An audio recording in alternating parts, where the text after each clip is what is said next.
행복한 안식일입니다.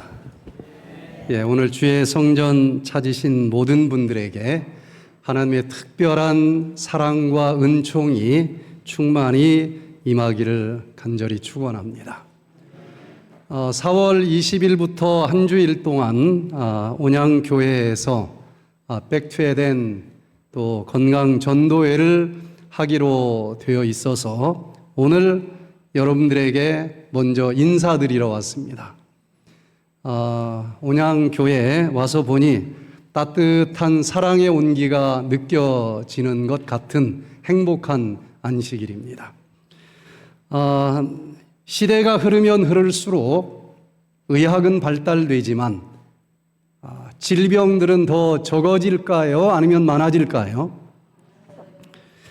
지난 한 달 사이에도 저하고 아주 친하신 두 분이 이상하다 해서 병원을 가게 됐고, 뭔가 덩어리가 있는데 그리고 떼서 조직 검사를 하고 이게 암인지 아닌지 아주 불안한 마음으로 기도하면서 함께 지내게 됐습니다. 왜 갈수록 이렇게 질병이 많아지는 걸까? 한방에서는 5,000년 전부터 만병은 일독이다 하는 말이 있습니다.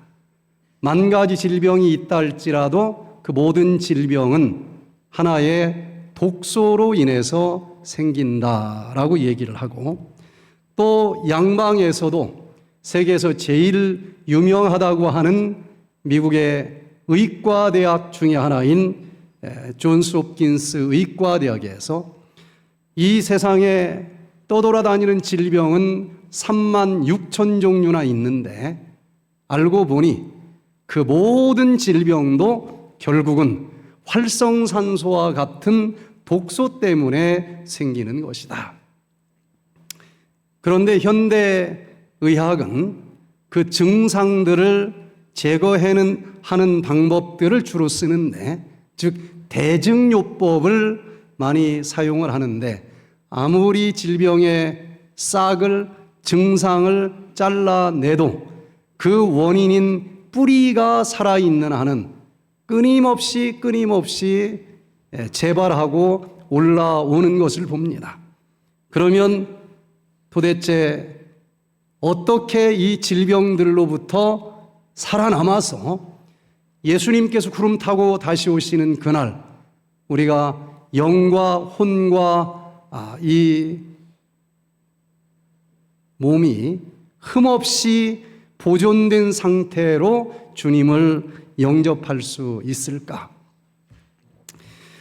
우리가 살고 있는 이 세상은 너무너무 독소로 많이 오염이 되어 있어서 우리가 먹을 수 있는 음식조차도 너무 많이 오염이 되어 있어서 안 먹고 살 수는 없는데, 그 독소로 인해서 우리 몸은 결국은 독소가 쌓일 수밖에 없는 세상에서 살아갑니다. 또 우리는 음식을 먹을 뿐만 아니라 물을 마시고 살아야 되는데, 마실 만한 모든 물이 예를 들어서 미세 플라스틱과 같은 독소로 오염이 된 시대에 살아갑니다. 공기 마셔야만 살 수 있을 텐데 또 미세먼지로 인해서 오염된 공기를 마실 수밖에 없어요. 오늘도 보니까 안개인지 뭔지, 그게 그냥 안개면 좋겠는데 중국에서부터 날라온 미세먼지입니다. 미세먼지 이름을 잘못 붙였다고 전문가들은 얘기를 해요. 미세 독극물입니다. 이 땅에 두 발을 내딛고 살아가는 날들 동안 가면 갈수록 이 질병의 원인이 되는 독소는 사방에서 밀려오는데, 예수님께서는 당신께서 이 땅에 오실 때 우리가 어떤 모습으로 주님을 영접하기를 원하신다라고 얘기했는지 여기 데살로니가 전서 5장 22절, 23절을 우리 같이 한번 읽어보도록 하겠습니다. 시작. 악은 모든 모양이라도 버리라. 평강의 하나님이 친히 너희로 온전히 거룩하게 하시고 또 너희 온 영과 혼과 몸이 우리 주 예수 그리스도 강림하실 때에 흠없게 보존되기를 원하노라. 질병의 원인이 음식, 물, 공기, 우리의 생명을 유지하기 위해서 필수적으로 필요한 모든 것들이 지구 역사상 가장 심각하게 독소로 오염되어 있는데, 예수님께서는 이 마지막 때에 영혼뿐만 아니라 우리의 몸까지 독소 하나 없이, 흠 하나 없이 온전히 보존된 상태에서 맞이하기를 원하신다 그랬습니다. 과연 그게 가능할까? 저는 이 데살로니가전서 5장 22절에서 소망을 발견합니다. 예수님께서 이렇게 원하신다라고 말씀을 하셨을 때는 성경 어디엔가 아무리 세상이 독소로 뒤범벅이 되어 있을지라도 당신의 사랑하는 백성들이 하나님의 말씀대로 살아가기만 하면은 그 말씀 속에서 이 모든 독소들이 오염됐을지라도 싹 청소하는 방법을 가르쳐 주셨을 것이다. 그래서 저는 오늘 이 시간, 지금은 몸과 마음을 정결하게 청소할 때이다. 독소를 씻어 버릴 만한 때이다라는 제목으로 말씀을 같이 나누고, 4월 달에 있을 대집회 때에 이것이 이론이 아니고 우리가 직접 체험하면서 온 영과 혼과 몸을 정결하게 씻고 그 정결해진 그릇 속에 마지막 시대 모든 환난을 살아 견디고 통과할 수 있도록 힘을 주시는 늦은 비 성령 충만한 은혜를 받을 수 있는 우리 온양 지역의 모든 성도님들이 되기를 간절히 기도합니다. 예수님이 재림하기 직전에 전 세계적으로 실재앙이 쏟아질 것이다. 요한계시록에 보면은 자세하게 예언이 되어 있습니다. 그 중에서 첫 번째 재앙이 어디에 쏟아졌습니까? 땅에 쏟아졌어요. 그랬더니 어떤 재앙이 밀려온다 그랬습니까? 악하고 독하고 헌대가 나타난다.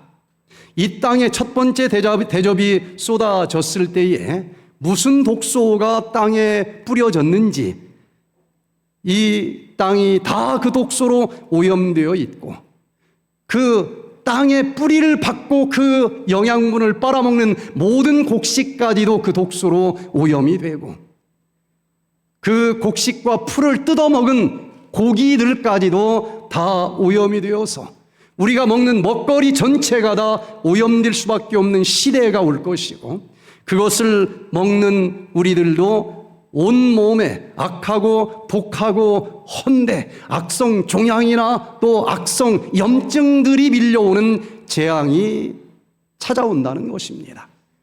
음식이 오염이 되겠다는 거예요. 두 번째 대접을 바다에 쏟았더니 죽은 자의 피같이 되어 모든 생물이 살아남을 수가 없는 바닷물이 되더라.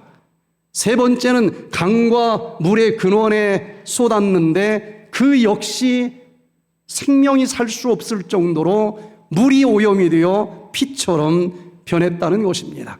바다, 강, 물, 우리 몸 70%를 차지하고 있는 물, 끊임없이 땀과 소변으로 버려줘야 되기 때문에 그만큼 마셔야만 살 수 있는데, 안타깝게도 우리가 마실 물이 마지막 시대에 독소로 오염된다는 것입니다. 그래서 거기에서 살고 있는 물고기든지 바다 생선이든지 이것도 다 오염이 되고 모든 생물들이 죽을 만한 독소로 오염된다는 것입니다. 또 네 번째 재앙은 하늘에, 공중에 뿌려졌는데 해가 권세를 받아 불로 사람들을 태울 정도로 뭔가 독소 물질들이 하늘을 다 오염시키겠다는 것입니다. 공기가 오염이 되어서 해도 뜨겁고 불도 뜨거워요. 불화자 2개를 붙여놓으면 염자가 되는데, 그로 인해서 온몸이 다 염증 재앙이 밀려올 것이라 그렇게 예언이 되어 있습니다. 다시 한번 정리를 해보면 도대체 이 재앙은 누가 쏟아붓는 것일까? 분명히 하나님께서 천사들을 통해서 쏟아부은 질재앙의 대접이지만 그 독소는 사람들이 만든 것입니다. 이 지구 전체가 한번 다 독소로 오염되어 있을 때에 하나님께서는 안 되겠다, 내 사랑하는 백성들이 이런 독소 많은 세상에서 살아갈 수가 없겠어. 그래서 한번 전 지구를 무엇으로 정결하게 씻었습니까? 물로 씻었어요. 그러고서는 다시는 물로 멸망시키지 않겠다. 말로만 하셔도 됐을 텐데 아주 확실한 약속을 무지개까지 주시면서 해주셨어요. 그런데도 사람들은 하나님의 말씀을 믿지 않았습니다. 하나님이 마음이 변해서 또 대홍수를 이 세상에 보내줄지라도 예수님 없이도 우리 인간의 스스로 노력을 통해서 살아남아야 되겠다. 하늘 꼭대기까지 탑을 쌓아서 하나님이 아무리 도와주지 않아도 우리 스스로 살아남아 봐야 되겠다. 그 탑의 이름을 뭐라고 붙였습니까? 바벨탑이라 이름을 붙였고, 그런 예수님 없이 우리 인간 스스로 구원받겠다고 하는 모든 정신을 우리는 바벨론의 정신이라 부릅니다. 그런데 하나님보다 자기들이 더 똑똑하고 하나님이 만든 것보다도 더 예쁘게 만들겠다라고 도전한 이 바벨탑의 정신은 성경 제일 마지막 요한계시록 18장에 보면은 결국은 무너졌도다 큰 성 바벨론이여. 결국은 무너진다 그랬습니다. 하나님이 농사를 잘 지을 수 있도록 해가 뜨게 하고 비가 오게 하고, 그런데 인간은 하나님보다도 우리 인간이 더 크고 더 풍성한 수확을 거둘 수 있도록 농사질 수 있다라고 도전을 했습니다.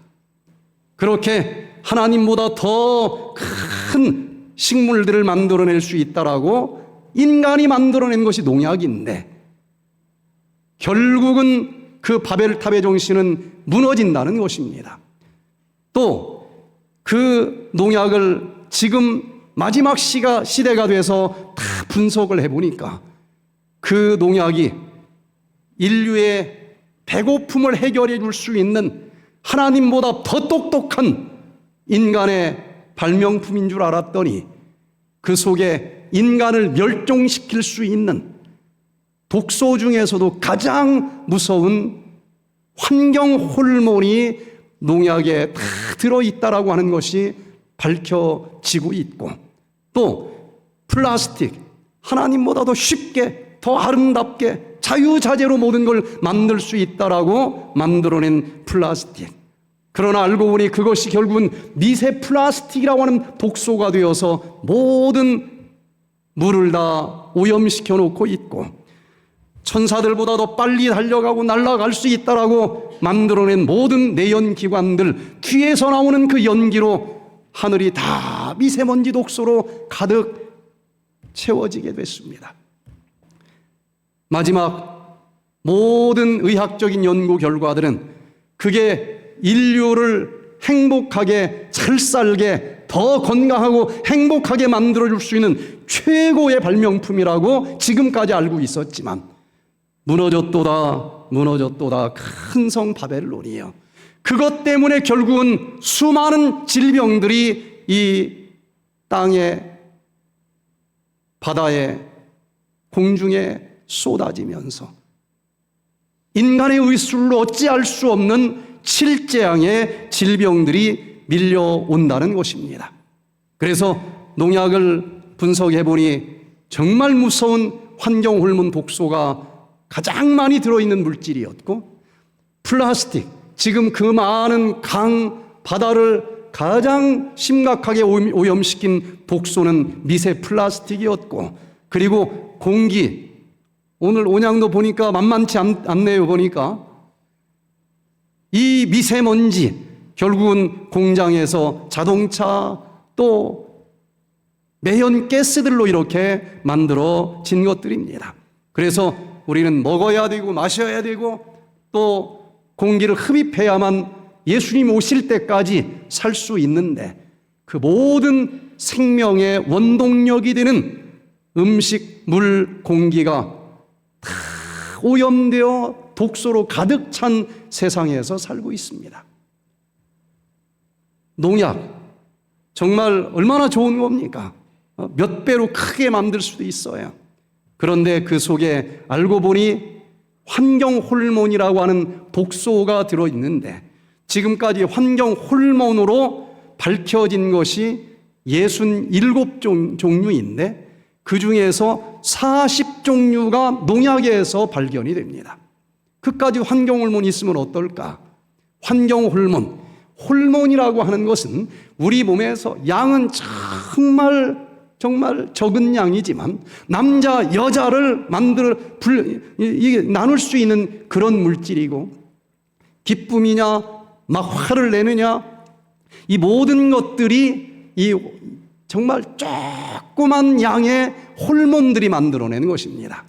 그런데 농약 속에 호르몬과 비슷한 환경 호르몬들이 들어있다는 거예요.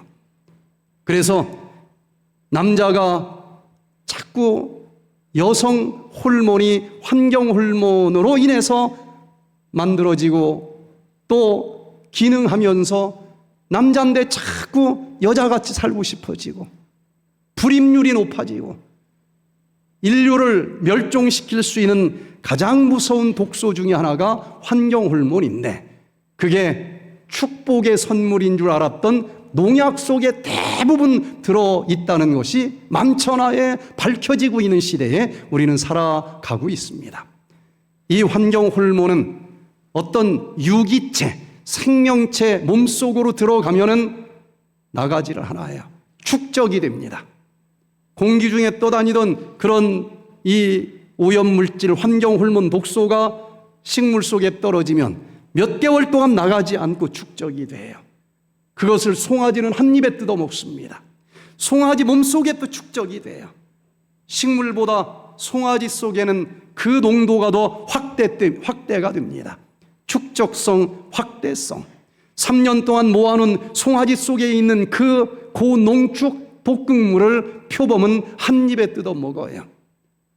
우리는 무엇을 먹어도 살 수 있도록 잘 만들어진 존재이지만, 이 중에 이렇게 오염된 환경 속에서는 어떤 것을 먹거리로 먹어야만 그나마 질병이 좀 덜 걸릴 수 있을까요? 풀을 뜯어먹은 송아지를 먹은 표범을 먹으면 그 독소의 농도가 굉장히 높아서 질병이 많이 생길 수밖에 없어요. 그래서 이렇게 오염된 세상일수록 우리는 에덴 동산에서 하나님이 먹으라고 하는 에덴의 음식, 거기에는 고기 생선이 없습니다. 이제는 에덴의 음식으로 돌아가야만 마지막 영과 혼뿐만 아니라 몸까지 흠없이 보존된 상태로 주님을 영접할 수 있다는 것입니다. 음식물에 관한 권면 380페이지에 보면은 주의 오심을 기다리는 사람들 중 어떤 이는 언젠가 육식을 끊게 될 것이다. 고기가 더 이상 그들의 음식으로 구성되지 않을 것이다.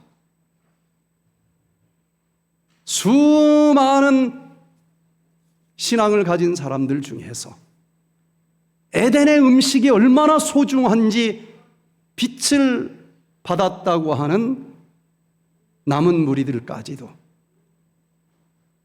90% 이상이 이제 그 말씀을 실천하지 않습니다. 아니 95% 이상 될 것 같아요.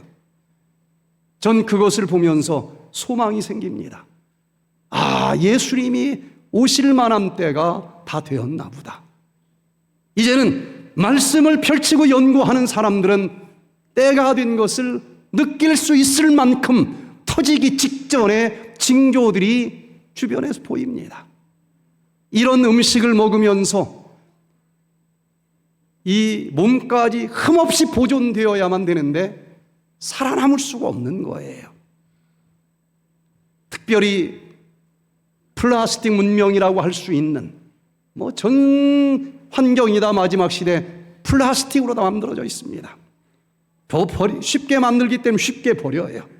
결국은 강으로 바다로 흘러갑니다. 다 부서지면서 미세 플라스틱이 되고 미세 플라스틱으로 지금 얼마나 심각하게 물이 오염이 되어 있는지 유엔에서는 제명대로 살지 못하고 조기에 죽는 4분의 1은 물의 오염 때문에 죽는다. 그런데 그것은 인류 스스로 자초한 환경 오염 때문이다. 여기 Environmental Science and Pollution Research International 이 논문 2022년 6월 달에 발표된 연구 결과를 보면은 그까지 플라스틱 그것도 잘게 잘라진 미세 플라스틱이 그렇게 대단할까? 최고의 독극물입니다. 인간이 만든 거예요. 그 미세 플라스틱의 고유한 독성 효과는 신체적 부상, 성장 성능 저하, 행동 변화, 지질대사 장애, 장내 미생물총 불균형, 장상피 투과성 붕괴, 신경 독성, 생식기관 손상, 산화 스트레스, 면역 독성 등을 초래할 수 있다. 이렇게 무서운 독극물이 그 어디서도 발견할 수가 없습니다. 그 하나하나 연구 결과를 보면은 이 미세 플라스틱이 모든 강물, 모든 바닷물에 오염이 되어 있는데 좀 버렸다고 해도 그 넓은 바다에 그 몇 조각이나 떠돌아다닐까? 그러나 그 바다에 흩어져 있는 그 미세 플라스틱을 플랑크톤이 먹습니다. 물을 먹으면 얘는 그 중에 몇 개, 요 조각을 먹을 수밖에 없어요. 그런데 미세 플라스틱의 축적성 때문에 플라스틱 몸속에 들어가면 안 나가요. 축적이 됩니다. 며칠 동안 플랑크톤이 모아놓은 그 미세 플라스틱을 피레미는 한 입에 뻐끔 먹어요. 피레미 몸속에 더 확대성에 의해서 고농축 미세 플라스틱이 모아집니다. 그것을 고등어가 먹어요. 그래서 다 흩어진 것처럼 보이지만 손바닥만한 고등어가 그 바다에 흩어진 미세 플라스틱을 다 모아가지고 우리 밥상 위에 딱 올라오고 있다는 것입니다. 소금조차도 미세 플라스틱으로 다 오염이 되어 있어서 먹을 수 없는 시대가 됐다라고 전문가들은 이야기를 합니다. 마실 물이 없어요. 공기는 더 심각합니다. 그저 뿌연하고 기계로 검사 안 해봐도 다 알아요. 그런데 그 미세 플라스틱이 좀 뿌연하면 어떠냐? 옛날 먼지하고 다릅니다. 국제보건기구에서는 그 미세먼지가 담배 연기보다 더 무서운 1급 발암물질이다라고 2013년도에 발표를 했습니다. 그 공기 안 마실 수는 없어요. 이렇게 독소로 다 전 세계가 오염되어 있는데 예수님은 도대체 우리가 이 환경, 이 속에서 어떻게 영혼만 받으시 살아남아서 하늘 가자고 하면 이해가 되겠는데 몸까지 흠없이 보존된 상태에서 우리를 만나자고 했을까? 그렇게 원하시는 주님께서는 말씀을 연구하고 말씀을 사랑하는 자들에게 말씀 어디엔가 이 속에서도 모든 독소 다 청소하고 정결한 그릇을 준비할 수 있는 방법을 가르쳐 주셨을 것이라고 저는 믿습니다. 특별히 영감적인 글을 보면은 어느 누구도 살아남을 수가 없습니다. 그런데 여기 초기 문집 영문 86페이지에 보니까 그때에 온 세상이 독소로 다 깜깜할 때에 늦은 비 또는 주의 앞으로부터 새롭게 함이 이를 것이며 셋째 천사의 목소리를 높일 힘이 주어질 것이며, 그리하여 성도들을 마지막 7 재앙에서 피하여 서도록 준비시킬 것이다. 인간의 노력으로는 이렇게 음식, 물, 공기 전 세계적으로 다 오염된 세상에서 살아남을 수가 없습니다. 여기에서 살아남을 수 있는 오직 한 가지 비결은 늦은 빛 성령을 받는 것이다 라고 기록이 되어 있습니다. 늦은 빛 성령을 받은 자들만이 마지막 7 재앙에서 피하여 서도록 준비될 수 있다 그랬습니다. 그러면 그 늦은 빛 성령은 도대체 어떻게 받을 수 있을까? 성경에 늦은 빛 성령이라고 하는 단어가 나오는 책이 성경 어디에 있습니까? 늦은 빛 성령이 아니고는 마지막 환난을 살아서 통과할 수가 없는데, 그럼 그 늦은 빛 성령 얘기 나온 책은 좀 더 봐야 되지 않겠습니까? 요엘서의 늦은 빛 성령을 어떻게 받는지 나오는데, 여기 전도 701페이지에 보면은 그 늦은 빛 성령을 어떻게 받을 수 있는지 분명하게 가르쳐 주고 있습니다. 오늘날 그대는 그릇들을 정결하게 하여서 하늘의 이슬을 받을 준비를 하고 늦은 비를 받을 준비를 하여야 한다. 왜냐하면 늦은 비의 강림은 분명히 있을 것이며 하나님의 축복은 온갖 더러움에서 정결케 된 영혼을 충만케 하실 것이다. 여러분, 그릇 속에 파리 한 마리가 썩은 게 들어있는데 거기에 향수를 부으면 무슨 냄새가 날까요? 향기가 날까요? 썩은 내가 날 거예요. 고급 향수를 부으면 썩은 내가 더 진하게 날 것이고 더 멀리 퍼질 겁니다. 그런데 향기 중에 최고의 향기는 그리스도의 향기요, 성령의 향기인데, 그 성령의 향기 중에서도 이른 빛 성령, 그보다 늦은 빛 성령이 부어지면 도대체 얼마나 엄청난 향기가 날까? 여러분, 우리가 늦은 빛 성령을 기다리는 줄 알았는데 분명히 영감의 기별에 보면은 하나님이 우리를 기다리고 있다 그랬습니다. 부어주고 싶은데 몸과 영의 그릇 속에 아직도 버리지 못한 더러운 독소가 있어요. 부어주면 이건 재앙입니다. 그래서 여기 늦은 비를 받기 위해서 준비해야 되는데 그릇을 정결하게 해야 된다 그랬습니다.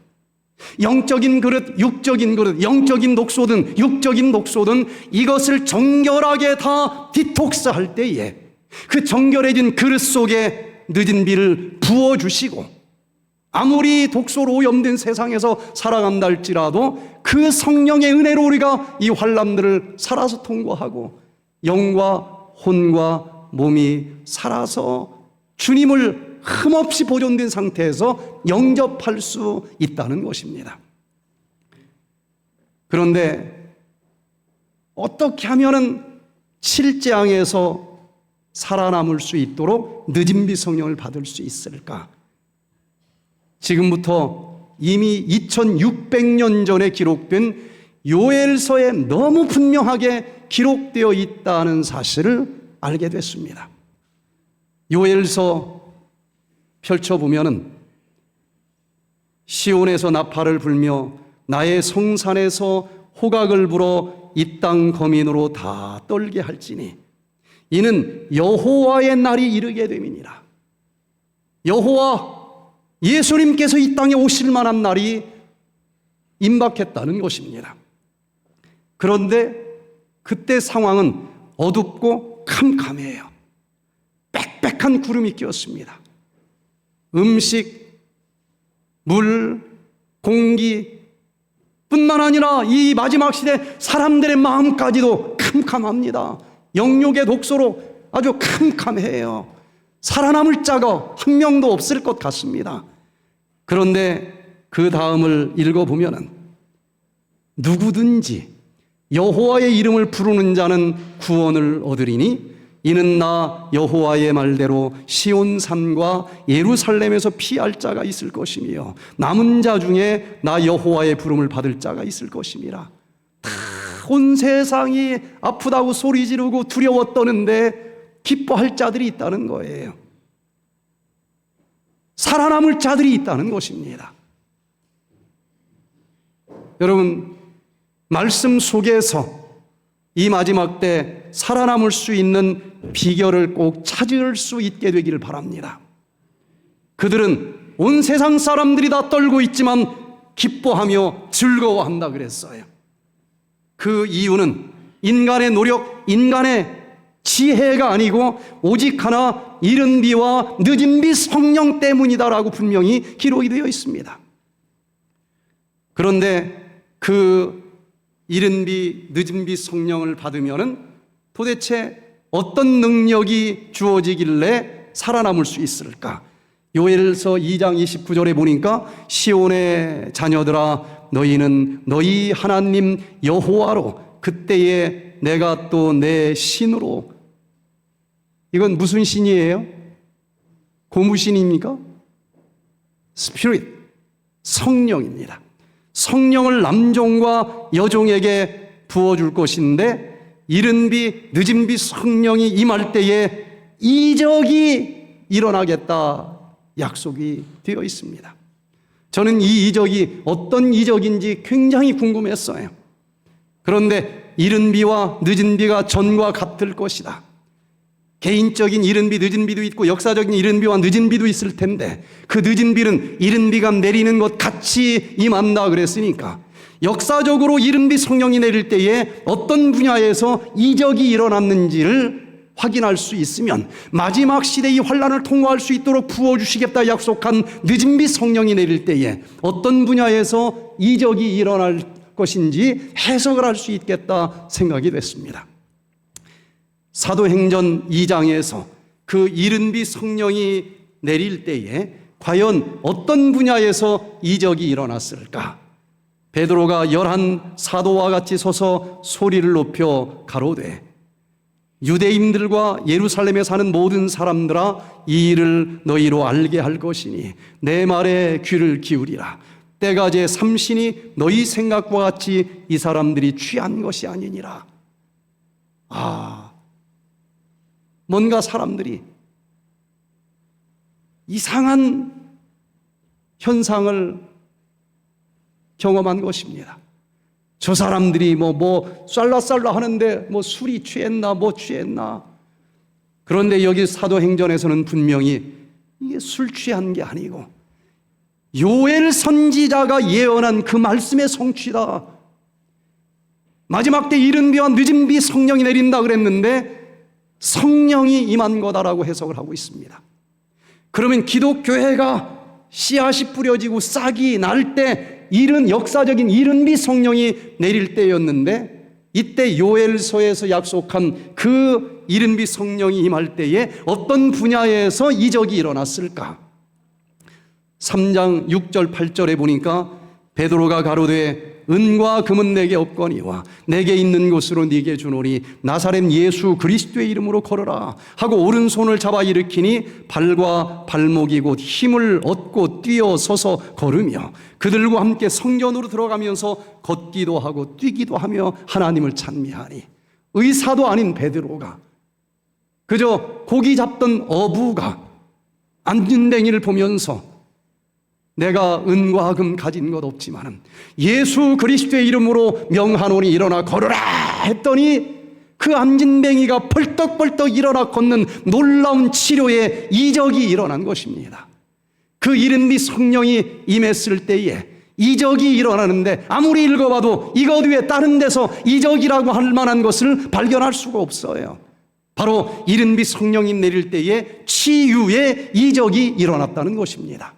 그러면 그보다 큰 마지막 시대 추수하기 직전에 풍성하게 쏟아지는 늦은 비 성령을 받으면 치유의 이적이 그들에게 일어나겠다라고 해석할 수 있겠다. 그런데 이게 아전인수격으로 나 혼자 이렇게 해석한 것 아닐까? 광명교회에 있을 때에 한 20여 명의 기도 회원들과 매일 새벽 기도를 하고 매 주말에 철야 기도를 하면서 늦은 빛 성령 받게 해달라 기도하던 중에 이 말씀을 깨달았는데 각시대 대쟁투 611페이지에 보니까 저만 그렇게 깨달은 게 아니었다는 것을 알게 됐어요. 복음 사업의 시초에 이른 비가 내림으로 성취된 예언들은 그 사업의 종말에 늦은 비가 내림으로 다시 성취될 것이다. 이적들이 일어나고 병자들이 고침을 받게 될 것이며 표적과 기사들이 믿는 사람들에게 따를 것이다.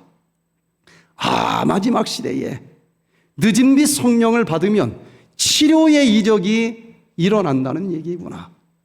그 말씀을 깨닫고 40명 정도밖에 되지 않는 그저 단독주택 건물을 교회로 사용하던 그 광명교회 교인들과 함께 늦은 빛 성령을 어떻게 하면 받을 수 있을지 기도하고 그 말씀 그대로 순종하면서 정말 그 하나님께서 늦은 빛 성령 임할 때에 치료의 이적을 베풀어 주신다고 했는데 믿음으로 한번 건강 힐링 캠프를 해보자.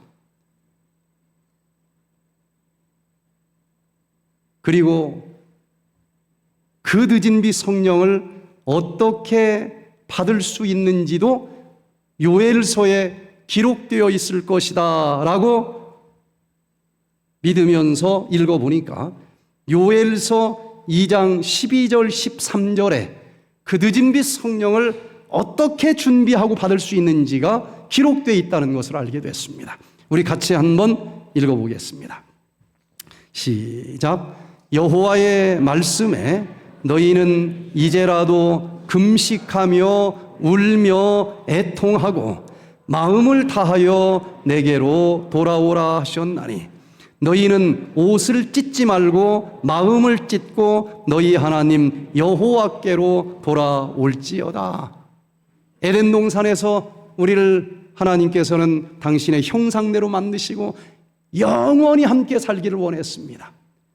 그러나 우리는 하나님의 말씀대로 살지 못하고 에덴을 등지고 너무 멀리 떨어진 삶을 지금 살고 있는데 이제라도 우리를 기다리고 있는 그 여호와께 돌아가자는 거예요. 그분은 여전히 처음 우리와 함께 했던 에덴에서 우리를 기다리십니다. 그래서 저는 이 프로그램을 여호와께 돌아가자, 에덴으로 돌아가자, 백투 에덴 프로그램이라고 이름을 붙이게 됐고, 그러면서 구체적으로 어떻게 하면 그 성령을 받을 수 있을까? 복음전도 680페이지에 보니까 주님의 사업에 온 마음을 다해 전적으로 헌신할 때 하나님께서 성령을 한없이 부어주심으로 그 사실을 인정하실 것이다. 인간이 할 수 있는 모든 것을 다 했을 때에 그때 마지막 부분 성령께서 부어주시는구나. 그렇게 저는 이해를 했습니다. 그래서 정말 할 수 있는 모든 에너지를 다 쏟아서 이 길 한번 끝까지 걸어가 보자. 그런데 그 다음 구절 보니까 그러나 교회의 대다수가 하나님과 동역하지 않으면 있지 않을 것이다. 마지막 셋째 엘리야는 단수로 기록되어 있지 않습니다. 복수입니다. 그래서 저는 광명교인들과 함께 나 혼자 헌신한다고 해서 될 일이 아니고 교회의 대다수가 하나님과 똑같은 마음으로 늦은 빛 성령 달라 기도하고 똑같이 헌신하는 한 무리가 나타날 때 그들에게 늦은 빛 성령을 부어주신다라고 해석을 했습니다. 그리고 우리 문자 그대로 한번 해보자. 문자 그대로 한번 해보자. 그러면서 그때까지 저는 요양원이라고 하는 데를 한 번도 구경 가본 적도 없던 사람이에요. 의학에 대해서 단 한 과목도 어디서 공부해 본 적이 없습니다. 그래도 말씀이 이렇게 돼 있으니 한두 사람이라도 환자를 데리고 집회를 해야 되겠다. 제 믿음은 한두 사람이었습니다. 그때 전교인 이만큼밖에 되지 않아요. 야, 온양교회 오니까 교회가 너무 좋아요. 그냥 단독 주택입니다. 그러면서 16만 장씩 전단지를 32만 도시에 뿌려도 한 명도 오지 않던 그 도시에 전단 하나도 뿌리지 않고 프랑카드 탁 한 장 붙인 거 말고는 아무것도 안 하고 그냥 한두 사람이라도 오면 평생을 배우면서라도 이 길이라고 했으니까 이 길을 한번 가보겠습니다 했는데, 이때 첫 집회 때 어디서 밀려오는지 120명의 환자들이 밀려왔습니다. 온양교회 정도 되면 다 앉을 수 있는데 그 교회는 앉을 자리가 없어요. 몇십 명은 서 있어야만 됩니다. 그런데 또 첫날 오후 3시까지 왔는데 그 다음부터 6월 말 이른 장마비가 쏟아지기 시작을 하는데 끝날 때까지 비가 그치질 않아요. 그래서 그냥 여기 교회 의자에서 자고 바닥에서 자고 식당에서 자고,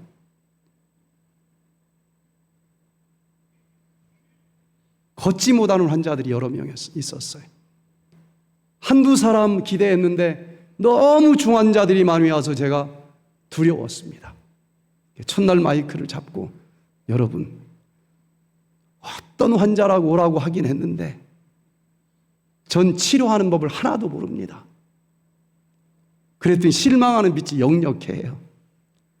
그러나 우리는 늦은 빛 성령이 내리면 치료의 이적이 일어나겠다라고 하는 기도의 응답 하나 받고 그 말씀 하나 믿고 이 집회를 시작을 했습니다. 그런데 그 거룩한 성령을 받으려면 우리 몸과 마음 속에 있는 모든 더러운 것들을 다 내놓고 씻어야 되지 않겠습니까? 아는 게 하나도 없어서 말씀 읽고 기도하고 찬양하고 기도하고 하루 종일 그렇게 했어요. 저 창문에 비가 주룩주룩 쏟아지는데 이틀째쯤 되니까 한 사람도 예외 없이 모든 사람의 눈에서 저 유리창에 쏟아지는 빗물처럼 눈물이 쏟아지는, 전 지금까지 수많은 종류의 집회를 했지만 참 정말 그런 집회는 처음 봤어요. 할 수 있는 모든 것을 다 했을 때에 한 5일째 되는 날,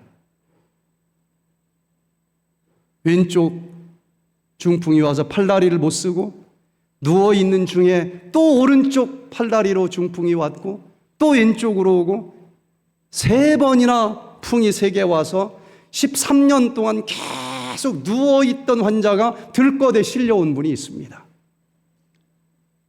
이분이 5일째 지나고서는 2층 계단을 혼자서 걸어 올라가는 모습을 봤어요. 전 태어나서 처음 봤습니다. 이야, 아무것도 모르면서 사는데도 이런데 이거 제대로 배워서 하면 진짜 손을 얹은 즉 치료되겠다고 하는 성경의 문자 그대로의 이적이 정말 가능할 수 있겠구나.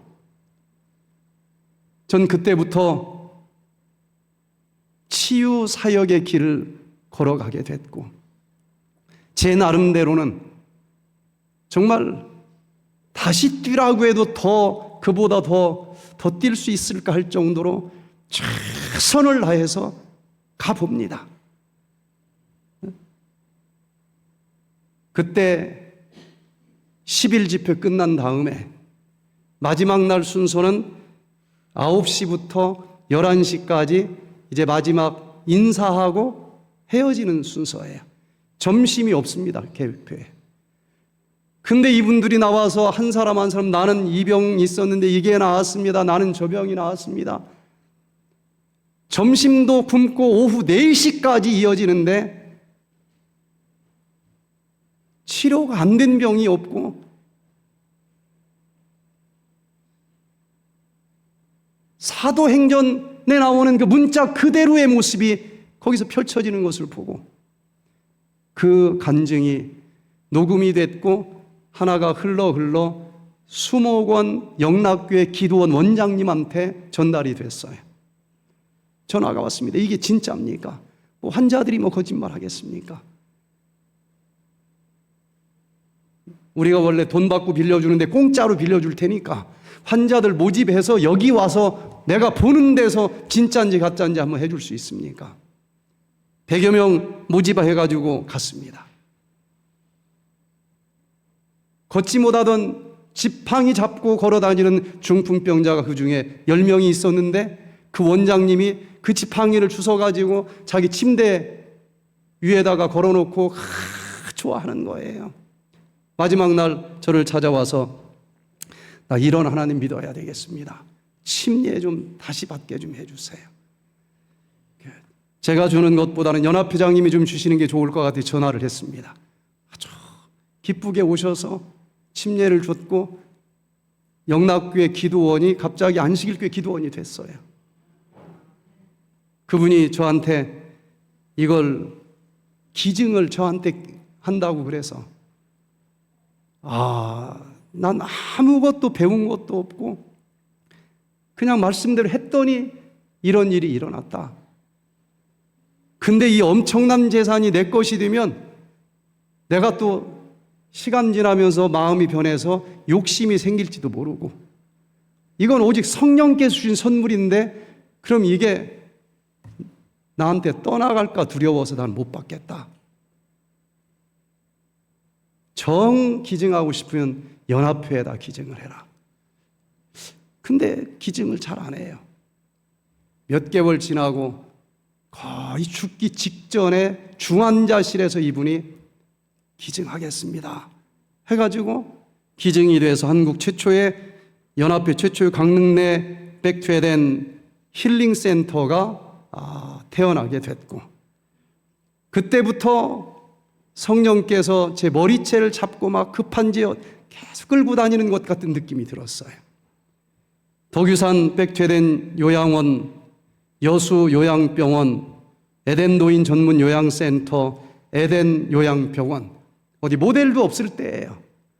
정신없이 여기까지 설립하고 운영하고 했는데 지나놓고 보니까 10년 걸렸더라고요. 기관 하나만 세우는데도 세워서 자리 잡으려면 한 5년은 걸릴 거예요. 정신없이 10년을 지내고 미국에 가서 한 10년 있다가 다시 한국에 나와서 지금은 백퇴된 힐링센터 또 백퇴된 건강교육센터 뭐 또 나머지 2개 이렇게 해서 이제는 대총회에서부터 2027년이 되면 예수님께서 침례 받으신 지 몇 년이 될까요? 2000년이 됩니다. 대총회에서부터 One Voice 27 운동을 전개를 하는데 매달 첫째 주에는 이곳에서 정말 예수님께서 오실 만한 때가 되었다는 영육의 대집회를 지금 이제 계속하고 있습니다.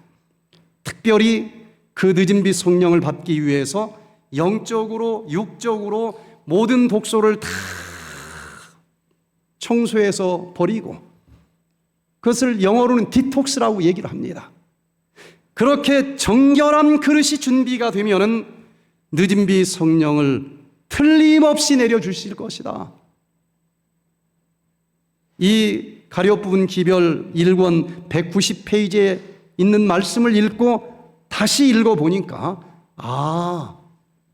늦은 빛 성령을 이렇게 받으라고 했구나 하고 보이는데 먼저 에덴 동산에서 하나님이 너희는 거룩하니 거룩한 음식을 먹어라 하고 가르쳐 주신 그 음식을 먹지 않고 부함직스럽고 먹음직스럽다고 하는 이유로 이것저것 먹었더니 그 속에 독소가 들어있고 이 몸에 남아있는 것입니다.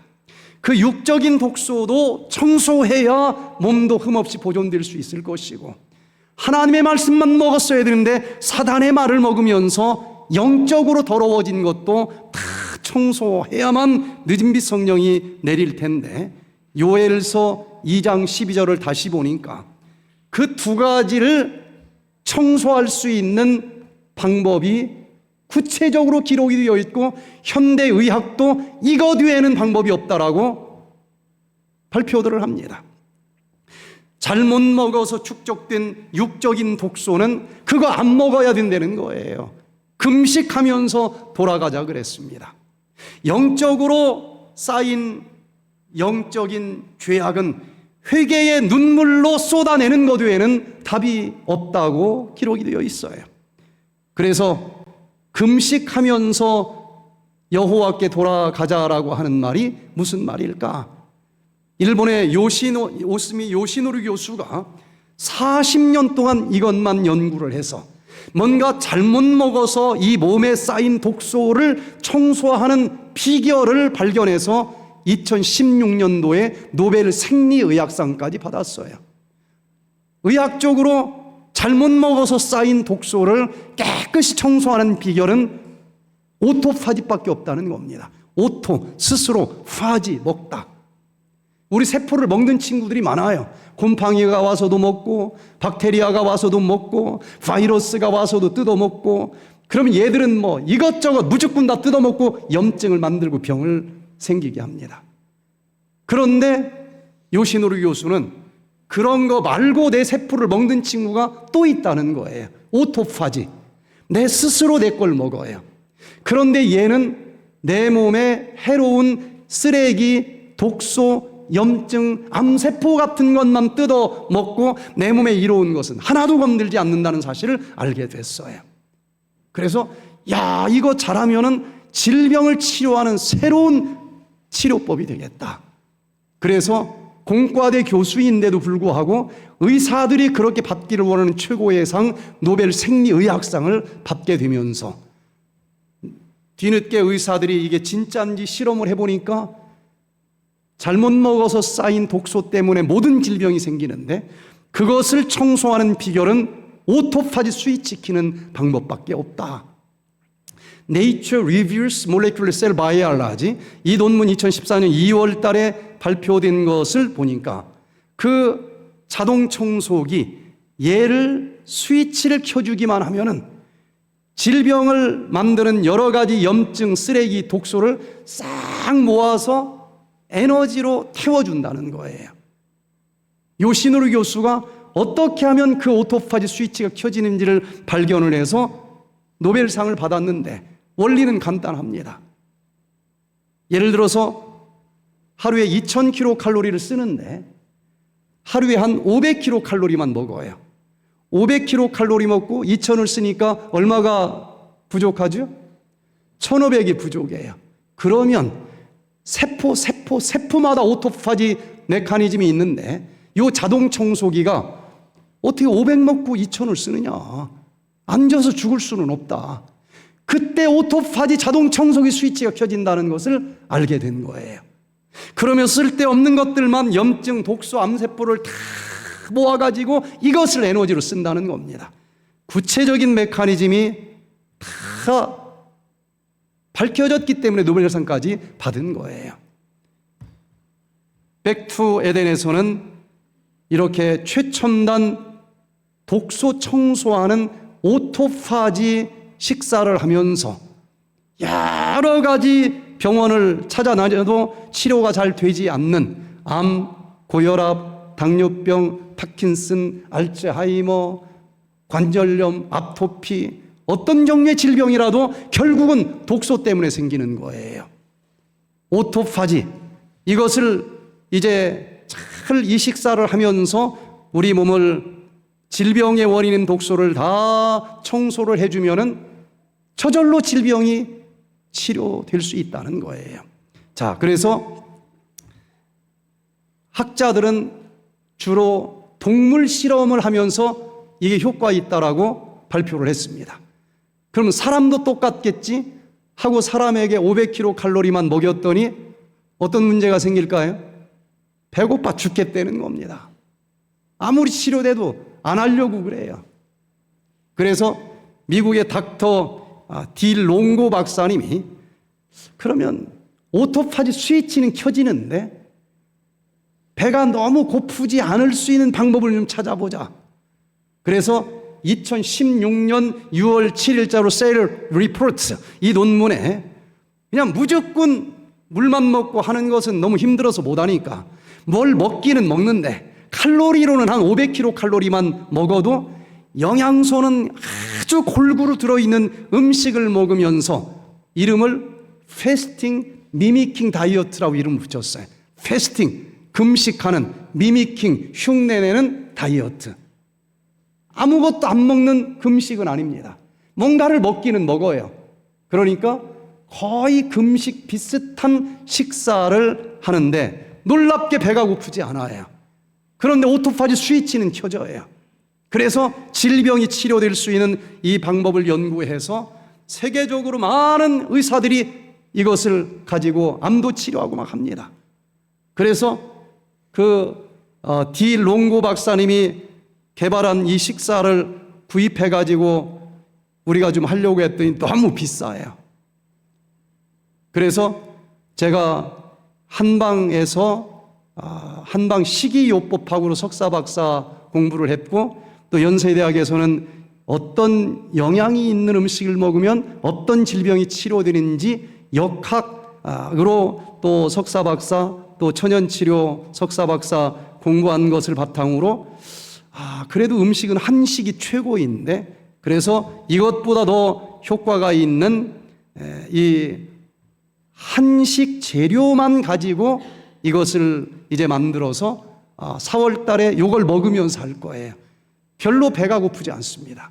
그런데 오토파지 스위치가 켜져요. 이것저것 먹어도 치료가 되지 않는 여러 가지 질병들이 치료가 되는데 퇴계원 쪽에 사시는 서정혜 님이 이 프로그램에 오셨어요. 이분은 당뇨를 가지고 40년을 고생을 합니다. 당뇨 전문의들은 불치병이라고 결론을 내렸어요. 그냥 몇 시간 동안 혈당 낮아지게 해주는 방법 외에는 없는데 주사, 약 다 사용해도 인슐린 저항성 때문에 계속 약이 올라가고 나중에는 컨비네이션으로 투여를 해도 공복혈당이 200 이하로 떨어지지 않는 날이 무조건 옵니다. 그러면 합병증이 마지막에는 심각하게 와요. 이분도 거기까지 간 거예요. 공복혈당이 다 했는데도 300 이상이 나옵니다. 당화혈색소가 13이에요. 어마어마하게 높은 겁니다. 이제 합병증이 와서 근육이 움직이질 않아요. 근육이 다 말라버리는 거예요. 음식을 삼킬 수가 없어요. 주걱질할 힘이 없어요. 응급실에 실려가서 음식을 못 삼키니까 여기 가슴에 구멍을 뚫어서 여기다가 음식을 넣어주게 되고 중환자실에서 한 달 있는데 알부민을 60병을 투여를 했습니다. 약은 하루에 30알씩 줘요. 스테로이드를 막 쏟아부어요. 설사를 하루에 7번, 8번 하고 몸만 붓는 거예요. 스테로이드를 먹어서. 좋아지는 게 아니라 점점점 나빠지는 겁니다. 중환자실에 오래 있었던 분들 얘기 들어보면 보니 이게 점점점 나빠져요. 그런데 신선한 공기를 그렇게 마시고 싶다는 거예요. 그래서 어차피 죽을 거 공기라도 한번 마시고 좀 죽어야 되겠다. 병원에서 못 나간다고 하는데 죽어도 괜찮다 사인하고 백퇴den으로 왔어요. 다행히 이 백퇴den에서 개발한 것을 물을 조금 많이 먹으면 주스처럼 돼서 그거를 먹을 수가 있었어요. 디톡스를 하여튼 한 겁니다. 딱 22일 정도 했더니 주사, 약 다 끊고 공복혈당이 98이 나와요. 3개월 있다 다니던 병원을 갔더니 당화혈색소가 13에서 5.5로 완전 정상이 됩니다. 그리고 하루에 7번, 8번 설사하던 분이 황금변을 보는 거예요. 73kg가 51kg 체중이 되고 이제는 주걱도 뗄 수 없었던 근육이 설악산 이쪽 저쪽 골짜기를 달려다닐 정도로 좋아져서 담당 의사도 이런 건 처음 본다는 것입니다. 당뇨병뿐만이 아니에요. 어떤 종류의 질병들이든지 이런 원리로 놀랍게 치료가 되는데 그거 뭐 좀 몇 년 더 사는 게 중요한 게 아니고 영육의 법칙이 똑같은 것이니까 이제야말로 우리가 늦은비 성령을 받기 위해서라도 영육의 모든 독소를 다 좀 청소하면서 그 약속하신 늦은 빛 성령을 받을 수 있는 우리 모두가 되시기를 간절히 기도합니다. 영적인 독소는 여기 울며 애통하며 청소할 수 있다 그랬습니다. 심리학적인 연구 결과에서도 1998년도에 발표된 연구 결과를 보면은 뭔가 스트레스, 죄책감, 그것도 막 잠재의식 속 깊은 곳에 응어리진 스트레스 덩어리는 웃음으로는 나가지 않습니다. 눈물로만 녹여서 내보낼 수밖에 없다라고 나와요. 그래서 우리를 죽을 수밖에 없는 죄를 졌음에도 불구하고 우리의 죄를 대신해서 십자가에서 돌아가 주신 예수 그리스도를 바라보면서 애통의 눈물, 회개의 눈물을 흘리면서 이제는 야곱의 환난 때에 회개하지 않은 죄가 하나라도 혹시 드러나면 어떻게 할까? 이 환난이라고 하지 않습니까? 이제는 그러므로 너희가 회개하고 돌이켜 너희 죄 없이 함을 받으라. 이같이 하면 유쾌하게 되는 날, 늦은 빛 성령이 임하는 날이 올 것이라 약속을 하셨는데, 저는 이번 4월달 집회가 늦은 빛 성령은 어느 한 사람이 전적으로 헌신할 때 임하는 운동이 아닙니다. 교회의 대다수가 함께할 때 그 늦은 빛 성령 부어주신다. 분명히 전제 조건이 있어요. 우리 온양교회 모든 성도님들이 이제는 그럴 만한 때가 되지 않았습니까? 지금까지 어떻게 먹었든 어떻게 신앙을 했든 돌아가는 세상을 보니 이제는 예수님이 오실 만한 때가 되었고, 그 늦은 빛 성령 받는 것 외에는 이 환난의 계곡을 통과할 길이 없는데, 우리가 이제 뒤돌아보면서 몸과 마음을 다 좀 정결하게 씻을 수 있는 그런 한 주간이 됐으면 참 좋겠습니다. 임금자 씨가 자궁암 말기로 제가 에덴 요양병원 운영할 때 찾아왔습니다. 다 번졌어요. 뼈까지. 통증이 얼마나 심한지 몰라요. 원자력병원에 가서 뭐 이제는 할 것은 항암제밖에 없는데 한 달 동안 가장 독한 걸 쏟아붓는데도 일도 안 준다는 거. 일도. 그분이 당신 같은 사람 처음 본다. 어떻게 이 독한 약을 이렇게 많이 쏟아붓는데도 후유증은 뭐 둘째 치고 어떻게 일도 암세포가 줄어들지 않느냐. 그런데 이분이 상담을 해보니까 스트레스가 응어리져 있어요. 최고의 스트레스, 미움입니다. 남편을 그렇게 미워해요. 근데 10년 전에 돌아가셨다는데 아직도 미워해. 사랑은 최고의 치료제이고 미움은 최악의 질병 발생제입니다. 그래서 남편 내려놓고 내 자신을 좀 뒤돌아보면서 내가 잘못한 거 십자가 앞에 눈물 흘리면서 기도하는 시간을 갖자. 안 될 것 같은데 하나님의 은혜로 며칠이 지나면서 이분이 산에 올라가다가 그 도중에 무릎 꿇고 그냥 하염없이 쏟아지는 눈물의 기도를 했습니다. 이렇게 죽을 수밖에 없는 죄를 용서해 주시는 그 하나님의 사랑을 받고 나니 남편도 용서하고 사랑할 수가 있었고, 얼굴이 미움이 풀어지니까 그냥 화사해지는 거예요. 그리고 그 다음날 병원을 갔더니 의사 선생님이 깜짝 놀래요. 찍어보니까 암이 하나도 없이 다 사라졌다는 겁니다. 그분이 나 평생 암 환자 치료하면서 당신 같은 사람 처음 본다. 도대체가 믿어지지 않으니까 펫 촬영을 하자. 가장 정밀 촬영을 했더니 하나도 없어요. 그런데도 믿어지지 않으니까 미안하지만 조직검사 한 번만 하게 해줘라. 조직검사는 처음 진단할 때 하는 것이지 나섰는데 조직검사 하는 것은 없어요. 너무 믿을 수가 없어서 그래서 띄워주고 왔대요. 그 다음 주에 결과 보러 갔더니 조직검사에서도 하나도 없이 사라졌다는 겁니다. 그리고 30년이 지났어요.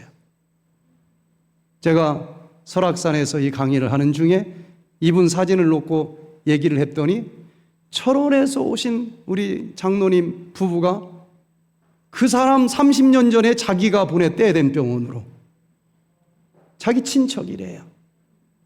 그래서 그분 좀 어떻습니까 했더니 그때 말기였으니까 그때 좀 나섰어도 돌아가셨겠지 했더니 70대 후반인데 아직도 살아있고 아직도 일하러 다니고 계시대요.